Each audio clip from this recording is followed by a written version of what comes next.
We are already talking about the upcoming Race for the Cure, and here joining us is Debbie Chapman, this year's honorary survivor, and Susan G. Komen, East Tennessee's executive director, Amy Dunaway. Ladies, thank you so much for being here. We really do appreciate it. Thank you. Thanks for having us. So, Amy, I'm going to start with you. It is never too early to start talking about Race for the Cure. It is coming up right around the corner. It truly is. Tell me a little bit about this year's event. Sure, it's April 13th at the Higher Education Center in Kingsport.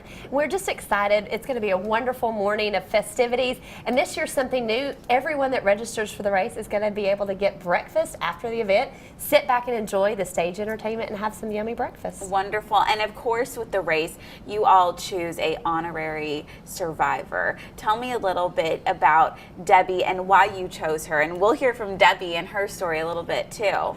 So it's a really neat story behind this. When you look at our posters that you see out and about around town, you see this picture of these two wonderful women, and you see one of whom is clearly going through treatment for breast cancer, and another one who looks like they are supporting that person. Mm-hmm. But there's another side to that story. And as we look through, we always talk about family histories and things of that nature, and it's not always the case with breast cancer, because the largest risk factor for breast cancer is being a female and getting older. So this is just a great story to share with everyone in the community, to talk about knowing your normal and knowing your family history. Right. And so, Debbie, I'm going to bring you in. Okay. Thank you so much for coming here and sharing your story. Walk me through kind of what happened to you. Tell me a little bit about your story. Okay. Our daughter Amber was diagnosed in February 2018. Of course, it was devastating to our family. We were very upset.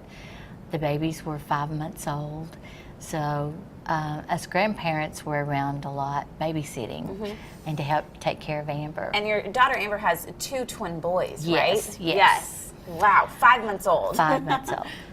So we were at their home and had gone to bed for the night, and I found a lump. And I knew when I found the lump that it was cancer. There was just no question to me. I had done self-breast exams. I've followed the rules that I knew to follow, but still hadn't found it. And so I didn't tell my family at first. My main priority, of course, was my daughter. But after a week, I tried to get in touch with her doctor without her knowing, mm-hmm. and that didn't work. So I had to tell her, which was very hard for me. But we went to her doctor, we got in with her surgeon, we talked about our plans and my staging. And so my number one goal was do no treatment until I knew that Amber was okay. She needed to be well. So I'm at stage 1. I was fortunate with that.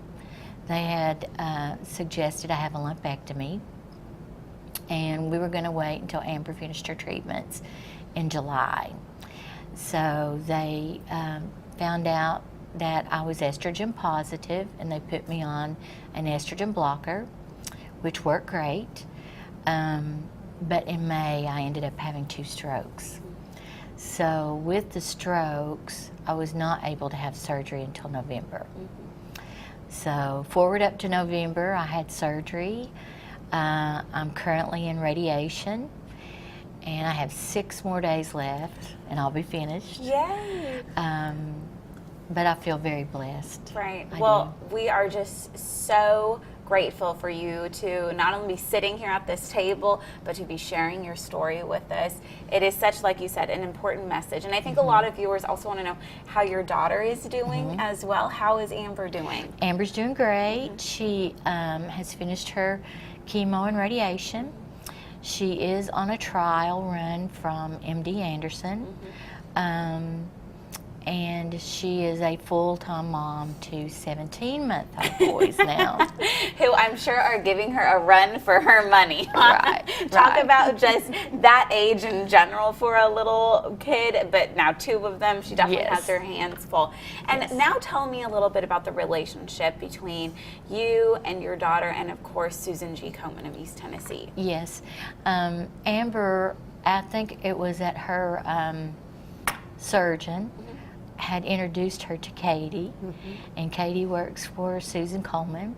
And Katie and Amber just became best friends. They were close in age, they were close in the kind of cancer that they both shared. And Katie was just wonderful.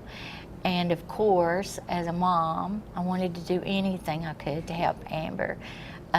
So we just got involved that way. Wonderful. And of course, Amber lives in Knoxville, you live here. And so being chosen as the honorary survivor this year, tell me a little bit about what that's like for you and about what message you are trying to give those who are maybe going through the same thing that you are going through. Okay. I think our family is a little unique in that Amber is BRCA2 positive, and that meant that she has the gene. I assumed since I had cancer I had the gene. I do not. It came from her father's side. So we had our second daughter tested. She also has the gene.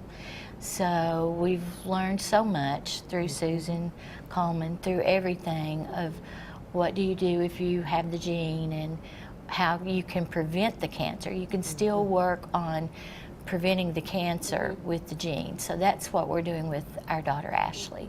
Well, and I think you touched on some really great points about what Susan G. Komen does in the community. It's not just resources that people can use, you know, if they are looking for treatment or anything like that, but also education as well. Very much so. You know, we talk about that 75% of the funds raised that remain in our local community to provide the screening and diagnostic services and also the patient financial assistance.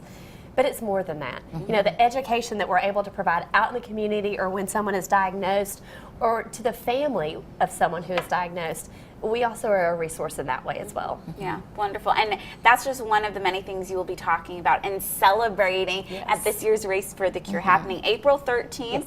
And guess what? Registration is now open. People can sign up now. They can, and they've got a little less than 2 weeks to register at the early bird cost, which will save them $10. Wonderful. Well, make sure you sign up. It's for a great cause, and like you heard, you can go and you can honor Debbie over here. And we just want to say thank you again for coming in and sharing your story. It takes a lot of courage to do that on camera, on TV. So we just want to say thank you again. We're so happy that you are here with us. Thank you. Amy, thank you as always. And all the information, if you want to sign up for this year's Race for the Cure happening in Kingsport on April 13th, is right there on your screen.